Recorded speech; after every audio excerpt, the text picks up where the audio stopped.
حضرت عمر بن خطاب رضی اللہ تعالی عنہ نے روم سے لڑنے کے لیے ایک فوجی دستہ روانہ کیا۔ اس دستے میں ایک نوجوان صحابی عبداللہ بن حذافہ بن قیس السمی رضی اللہ تعالی عنہ بھی تھے۔ مسلمانوں اور کیسر کی فوج کے درمیان لڑائی نے طول پکڑ لیا۔ کیسر مسلمانوں کی بہادر اور ثابت قدمی پر حیران ہوا اور حکم دیا کہ مسلمانوں کا کوئی جنگی قیدی ہو تو حاضر کیا جائے۔ عبداللہ بن حذافہ کو لا کر حاضر کیا گیا، جن کے ہاتھوں اور پاؤں میں ہتھ کڑیاں تھیں۔ کیسر نے ان سے بات چیت شروع کی تو ان کی ذہانت سے حیران رہ گیا۔ دونوں کے درمیان یہ مکالمہ ہوا: کیسر: نصرانیت قبول کر لے، تمہیں رہا کر دوں گا۔ عبداللہ: نہیں قبول کروں گا۔ کیسر: نصرانیت قبول کر لے، آدھی سلطنت تمہیں دے دوں گا۔ عبداللہ: نہیں۔ کیسر بولا: نصرانیت قبول کر لو، آدھی سلطنت دوں گا اور تمہیں حکمرانی میں شریک کروں گا۔ عبداللہ: نہیں، اللہ کی قسم، اگر تم مجھے اپنی پوری مملکت، اپنے آباء و اجداد کی مملکت، عرب و عجم کی حکومتیں بھی دے دو تو میں پلک جھپکنے کے برابر بھی اپنے دین سے منہ نہیں موڑوں گا۔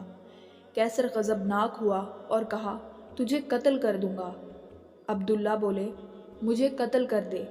کیسر نے حکم دیا کہ ان کو ایک ستون پر لٹکا کر ان کے آس پاس تیروں کی بارش کی جائے، ڈرانے کے لیے۔ پھر اس کو عیسائیت قبول کرنے یا موت کو گلے لگانے میں سے ایک بات کا اختیار دیا جائے۔ جب کیسر نے دیکھا کہ اس سے بھی بات نہیں بنی اور وہ کسی حال میں بھی اسلام چھوڑنے کے لیے تیار نہیں، تو حکم دیا کہ اس کو قید میں ڈال دو اور کھانا پینا بند کر دو۔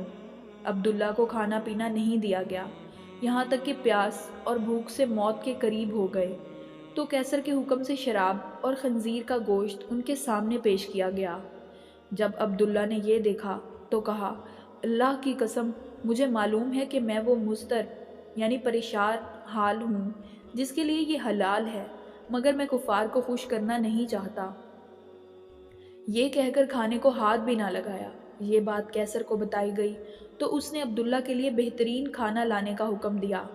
اس کے بعد ایک حسین و جمیل لڑکی کو ان کے پاس بھیجا گیا کہ ان کو چھیڑے اور فحاشی کا مظاہرہ کرے۔ اس لڑکی نے بہت کوشش کی مگر عبداللہ نے اس کی طرف کوئی توجہ نہیں کی اور اللہ کے ذکر میں مشغول رہے۔ جب لڑکی نے یہ دیکھا تو غصے سے باہر چلی آئی اور کہا: تم نے مجھے کیسے آدمی کے پاس بھیجا ہے؟ میں سمجھ نہ سکی کہ وہ انسان ہے یا پتھر۔ اللہ کی قسم، اس کو یہ بھی معلوم نہیں ہوا کہ میں مذکر ہوں یا مؤنث۔ جب کیسر کا ہر حربہ ناکام ہوا اور وہ عبداللہ کے بارے میں مایوس ہوا تو ایک پیتل کی دیگ منگوائی اور اس میں تیل ڈال کر خوب گرم کیا اور عبداللہ کو اس دیگ کے سامنے لایا اور ایک دوسرے مسلمان قیدی کو زنجیروں سے باندھ کر لایا گیا اور ان کو اٹھا کر اس ابلتے تیل میں ڈالا گیا جن کی ایک چیخ نکلی اور دیکھتے ہی دیکھتے ان کی ہڈیاں الگ ہو گئیں اور تیل کے اوپر تیرنے لگیں۔ عبداللہ یہ سارا منظر دیکھ رہے تھے۔ اب ایک بار پھر کیسر عبداللہ کی طرف متوجہ ہوا اور نصرانیت قبول کرنے اور اسلام چھوڑنے کی پیشکش کر دی، مگر عبداللہ نے انکار کر دیا۔ کیسر غصے سے پاگل ہونے لگا اور حکم دیا کہ اس دیگ میں موجود تیل اٹھا کر عبداللہ کے سر پر ڈال دیا جائے۔ جب کیسر کے کارندوں نے دیگ کھینچ کر عبداللہ کے قریب کی اور اس کی تپش کو عبداللہ نے محسوس کیا تو وہ رونے لگے۔ آپ کی ان خوش نصیب آنکھوں سے آنسو ٹپکنے لگے جن آنکھوں نے رسول اللہ صلی اللہ علیہ وآلہ وسلم کا چہرہ انور دیکھا تھا۔ یہ دیکھ کر کیسر خوشی سے جھومنے لگا اور کہا: عیسائی بن جاؤ، معاف کر دوں گا۔ عبداللہ نے کہا: نہیں۔ کیسر بولا: تو پھر رویا کیوں؟ عبداللہ نے کہا: اللہ کی قسم، میں اس لیے رو رہا ہوں کہ میری ایک ہی جان ہے جو اس دیگ میں ڈالی جائے گی۔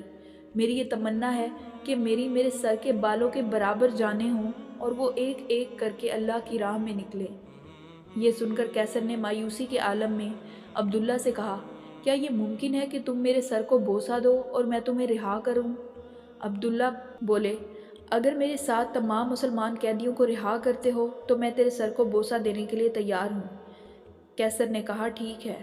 عبداللہ نے اپنے ساتھ دوسرے مسلمانوں کو رہا کرنے کے لیے اس کافر کے سر کو بوسہ دیا اور سارے مسلمان رہا کر دیے گئے۔ جب واپس عمر بن خطاب کے پاس پہنچ گئے اور آپ کو واقعہ بتایا گیا تو عمر رضی اللہ تعالیٰ عنہ نے کہا، عبداللہ بن حذافہ کو سر کو بوسہ دینا ہر مسلمان پر ان کا حق ہے، اور خود اٹھے اور عبداللہ کے سر کو بوسہ دیا۔ ہماری اولادیں یہ تو جانتی ہیں کہ سپر مین، آئرن مین، بیٹ مین یہ ہیرو ہیں جو کہ خیالی ہیں، اور اصل ہیرو کون اور کیسے ہوتے ہیں یہ نہیں علم۔ اللہ سب کو علم دین سیکھنے اور سکھانے کی توفیق عطا کرے، آمین۔